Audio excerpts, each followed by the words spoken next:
Mga kababayan, ito po yung niluto kong pagkain ng Grego.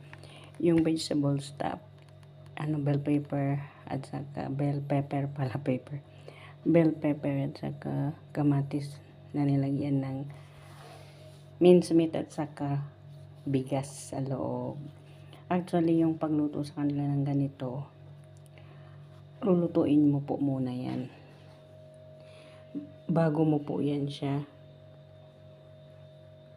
ilalagay sa loob ng kamatis at saka bell pepper kasi ayaw nila yung hilaw yung kanin tapos lulutuin. Gusto nila lulutuin mo muna talaga, kaya matagal yung proseso nito.